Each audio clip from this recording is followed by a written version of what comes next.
देखिए, कल जो कैबिनेट की बैठक हुई वो आप तमाम प्रतियोगियों के लिए एक प्रकार से झारखंड के संदर्भ में एक वरदान है।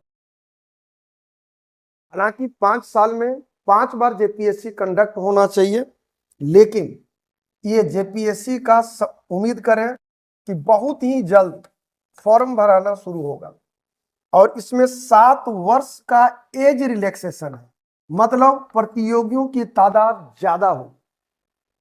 अब सवाल है कि आपको अगर इसकी तैयारी करनी है तो रूपरेखा क्या होगी। तो हम लोग अभी पीटी की ही बात करें तो पीटी में एक पेपर जो जीएस आता है और सेकेंड पेपर आपका जो झारखंड आता है। पहली मेहरबानी तो मैं ये कहूंगा कि आप तैयारी पर्टिकुलर बुक्स को पढ़ें, यूट्यूब के चक्कर में बहुत ज्यादा ना पढ़े, नहीं तो फेल होने के बाद समझ में आएगा कि मैंने क्या खोया और मैं क्या पा सकता था। जीएस के लिए एक गाइड आता है इलाहाबाद प्रकाशन का, गाइड का नाम है यूनिक गाइड। ध्यान रखिएगा, इलाहाबाद प्रकाशन का 5 वॉल्यूम में है। वो जीएस के लिए मच मोर सफिशिएंट बुक है। और झारखंड की तैयारी आप बी वीरोत्तम की किताब से करें, बी वीरोत्तम की किताब से करें। यही मायने किताब है। आप मार्केट का चाहे जो भी बुक पढ़ते हो, आप उसमें एक वर्ड पाइएगा कि यह बी वीरोत्तम से लिया गया उदाहरण है या सोर्स वही है। बी वीरोत्तम मैं क्यों कह रहा हूं, क्योंकि बिहार सरकार जब झारखंड इंक्लूड था तो ये हिंदी माध्यम जो कार्यान्वयन है, मतलब कुल मिलाकर के सरकार का ये ऑथर है और हर राज्य में सरकार का अपना एक ऑथर होता है, वो ऑथर यही है।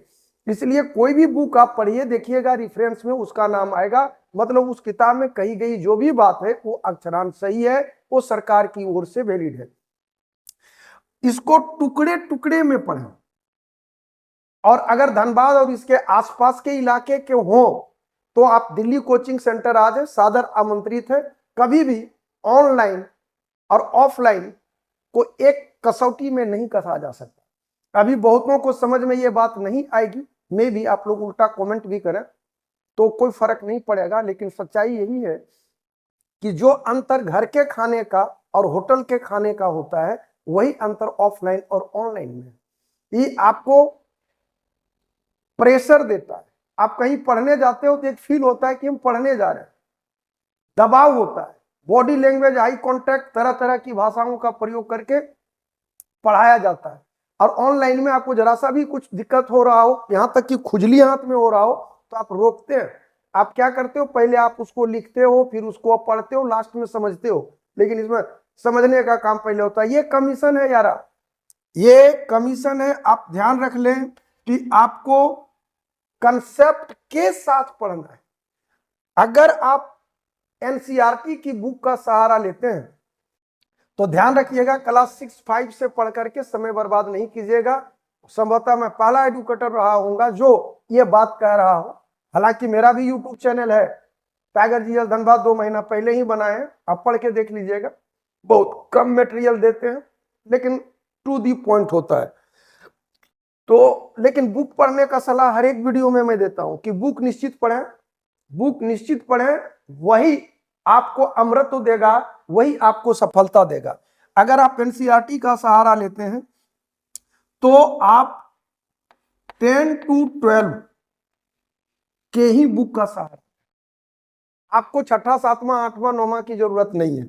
अगर ज्योग्राफी में सहारा लेते हैं इसका तो ध्यान रखिएगा 10 to 12 में सारा मटेरियल आपको जहां से ज्योग्राफी वो कलेक्ट मिल जाएगा। हिस्ट्री में वही चीज होगा, इकोनॉमिक्स में वही होगा। और साइंस के लिए टाटा मैग्रो हिल TMH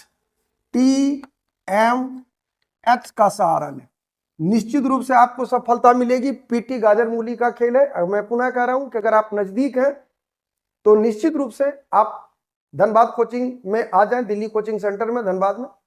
आपको पढ़ाई का लय क्या होता है वो मैं सिखला दूंगा।